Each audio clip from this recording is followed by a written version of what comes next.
Aston Villa have rejected West Ham United's bid worth up to £57 million for their striker, Jhon Durán, and nobody is surprised. Aston Villa fans are not surprised, West Ham United fans are not surprised, and David Sullivan is not surprised. If anything, he might be feeling a little bit relieved. But that was a big story yesterday, and immediately the reports came out that Aston Villa, as expected by everybody, including David Sullivan, had rejected the bid. But not only that, they were upset with the way that West Ham had conducted themselves in regards to bidding for Jhon Durán. They felt the timing was unacceptable given they have a game this evening in the Champions League, but also the offer was that bad it was described as derisory. They were not really happy with how West Ham have conducted themselves. Now, there was more to come from this rumoured bid. There was clarification given from West Ham's side of things. Ex-West Ham employee posted over on the West Ham Way Patreon that he spoke to a top source in the club and asked if there was truth in the Durán bid, and the response was, "Offer turned down, we can do no more." X went on to say, well, will the 57 million be spent elsewhere? And the response was, only if deals make sense. We were buying our striker for next season, spending more money under FFP that we do not have. We are committed to buying Todibo, and that's hurt us. Now, I'm going to focus on the Duran side of things here and that 57 million. I'm not going to go into the fact that David Sullivan still calls FFP when it's called PSR. It irritates me, that does. And also the fact that he spoke about we're committed to buying Todibo. I think that's a bit of a strange thing to say. Not something that's ideal when you're ready to spend €40 million on him. But we're gonna part those things. We're gonna discuss Duran today. But if you're new to the channel, please do subscribe. And as Gonzo pointed out the other day, make sure you subscribe. You might think you have, but you haven't actually done so, because 33%-ish people watching this video have yet to subscribe to the channel. Please do. It's free, it takes a couple of seconds, and also drop a like on the video as well by clicking thumb up. And let's see if we can keep hitting 1,000 likes. It genuinely helps the video in the channel. I know you might think it doesn't. I promise you it does. YouTube algorithm and all that. Right then, I believe the bid. I believe we bid £57 million for Jhon Durán. And the reason being is because of the Aston Villa side of reporting. There's people that, every Premier League club has this. When stories come out, people will go to people at the club and say, hey, can we get a bit of clarification on this? And it's the same with Aston Villa. And the things being reported at their side of it, nobody's saying this didn't happen. Quite the opposite. They're coming out and saying, pathetic, go away, you've upset us, offer's that bad, he's not for sale at any price. So it's, in a roundabout way, to me, it's confirmed that this bid, I was always say was genuine. That part's debatable. This bid took place. There you go. I do believe we did make a bid, and I do believe it was rejected, understandably, by Aston Villa. So that side of it, I do believe. However, the thing that I get really frustrated about when it comes to David Sullivan is the intention to buy, or the lack of it, perhaps, in regards to this. And one of the bullets I've got in my chamber for David Sullivan today is the bid that we made for Jhon Durán a week ago. So those reports came out, £40 million bid, rejected, etc., etc. But when the clarification process by those that do speak to David Sullivan took place, Sullivan confirmed the bid, but he also said, along the lines of, other clubs are in for him, such as PSG, we can't afford him. Okay, so that I'm paraphrasing here, but it was roughly those quotes. You Google it, you'll be able to find it. So that, to me, is confirmation that David Sullivan knows the valuation of Jhon Durán. Now, I appreciate what Aston Villa have said, not for sale at any price, important player. I get it, it's the right thing to say. However, like I always say, I don't believe any player in this world is not for sale. Hypothetically, would Aston Villa turn down 200 million for Jhon Durán? If your answer is no, of course they'd accept it. Then we agree he is for sale at a certain price. We now just need to find what that price is. But a week ago, the rumoured price tag for PSG was roughly 85 million. Some was 75, some was 85. But 85 was one I've seen reported quite a lot. And if we go back to the summer, that 40 million that was being quoted for Jhon Durán for us, I believed it back then. And it's sort of come out since then. Actually, that was true. That 40 million price tag was true. So I think that 85 million, I think, is a fair valuation. Do I think he's worth that? Well, I think there's better players for 85. Or should I say, there's players, alternative players for less money, if that makes sense. We'll get on to a couple of those though. But my point is, I've really messed up here and badly made. But if I go back, hopefully you can help me reverse.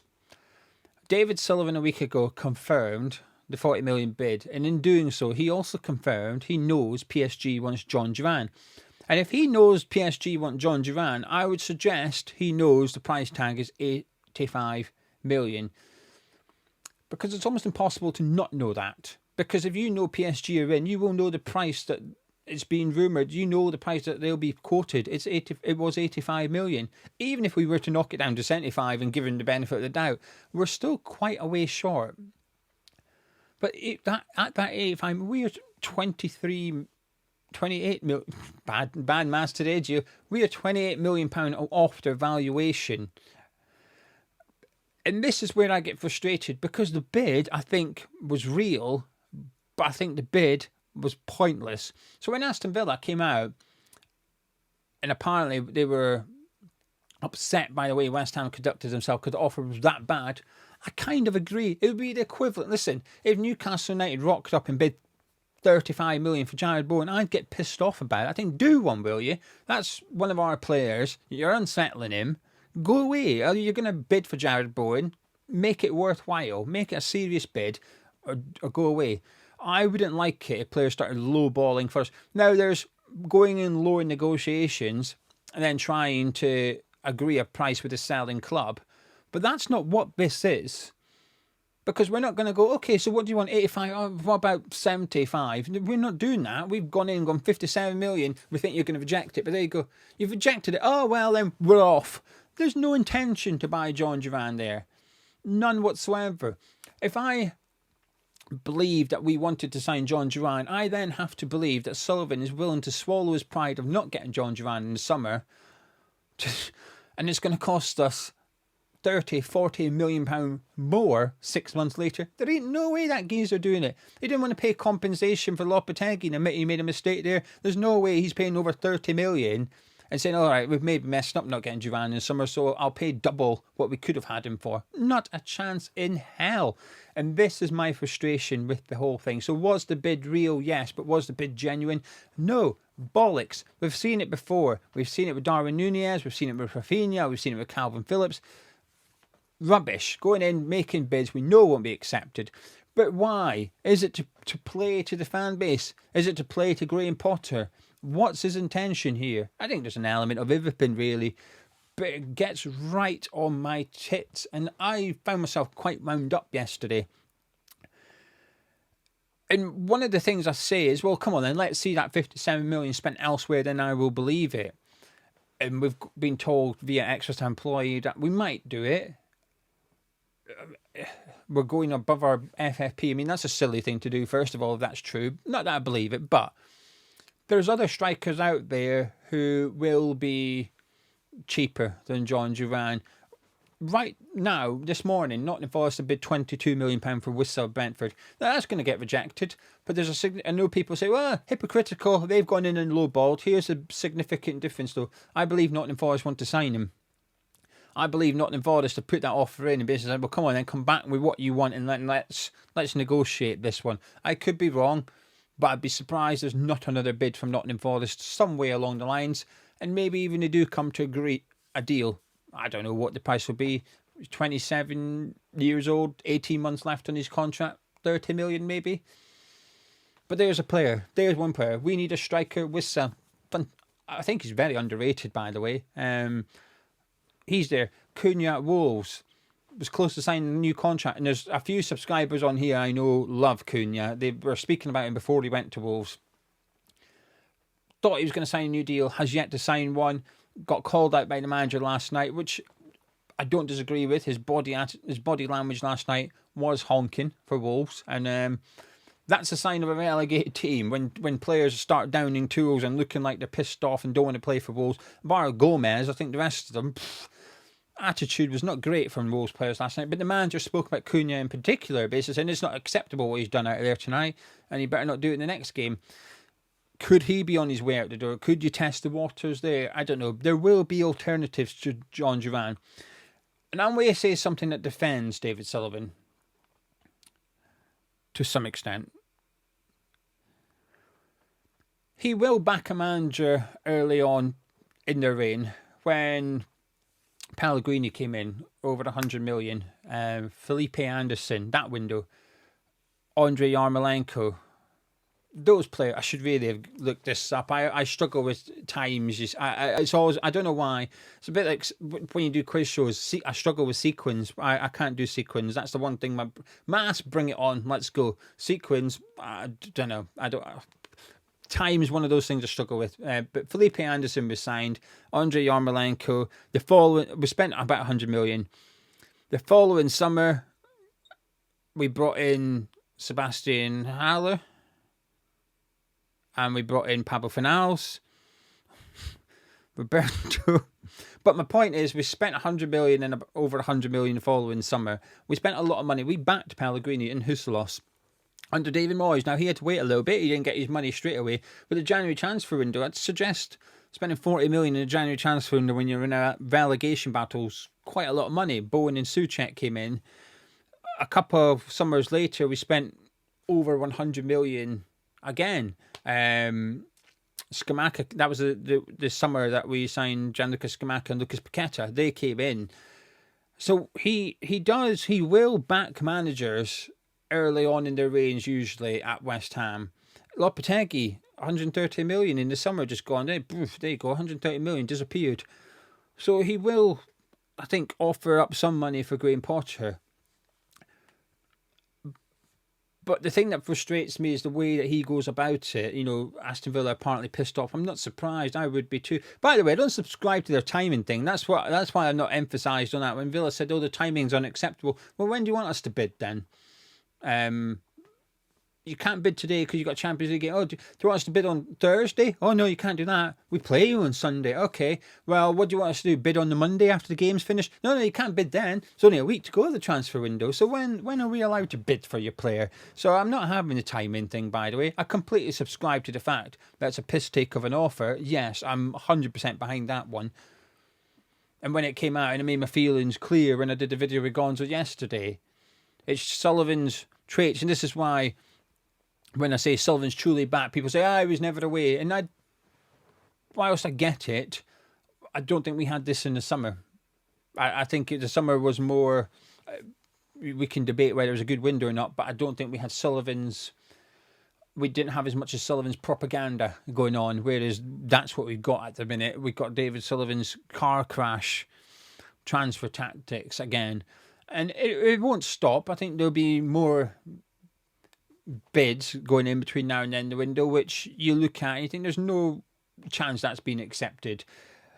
And it's hard to think it's because we're putting in an offer, it's been rejected, but we intend on signing that player. It doesn't feel like that with David Sullivan. With Jhon Durán and players I mentioned before, it feels like it's bids to look ambitious, but the real aim is not to sign the player.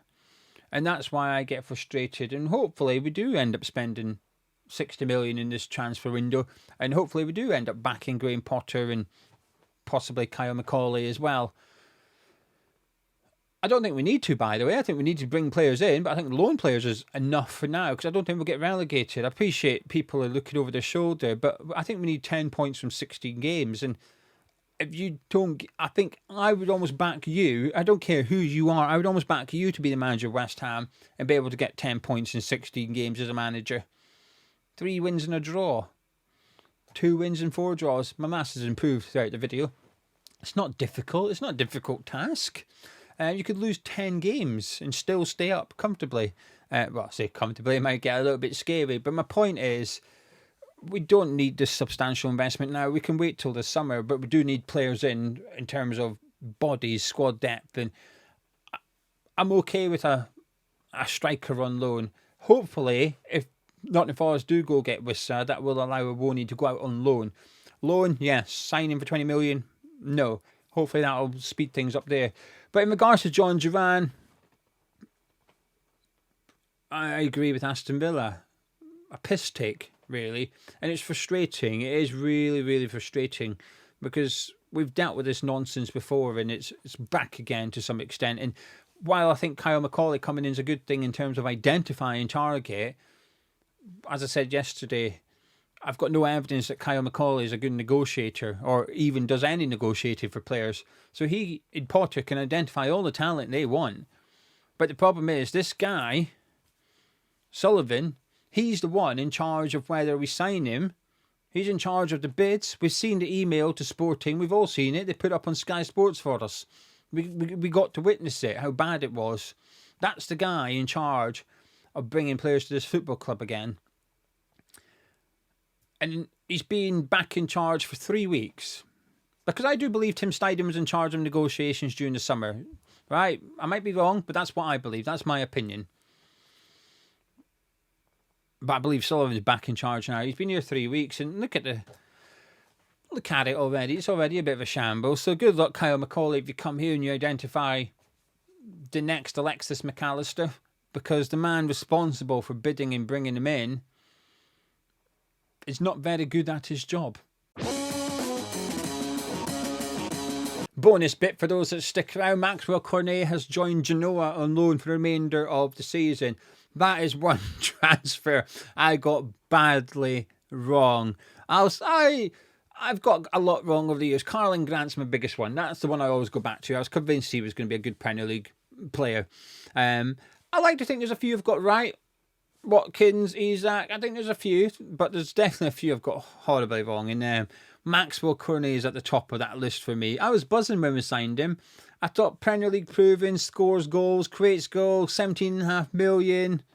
I know he can be a bit iffy if he's not 100% fit, he doesn't want to play, but I thought, I'm okay with that. Bring him in. We had that left wing problem as well, didn't we? So I thought he could play out there, he can cover up front, can play on the right, he's versatile. Buzzing when we signed Cornet. Jesus, that's been a horrible transfer. Anyway, he's joined Genoa on loan because we're hoping that he can get some game time, which is more than he got at Southampton. And then maybe in the summer, someone will sign him for a couple of £1 million. But if David Sullivan was in charge of the club trying to buy Cornet, I don't know, maybe he'll offer £20.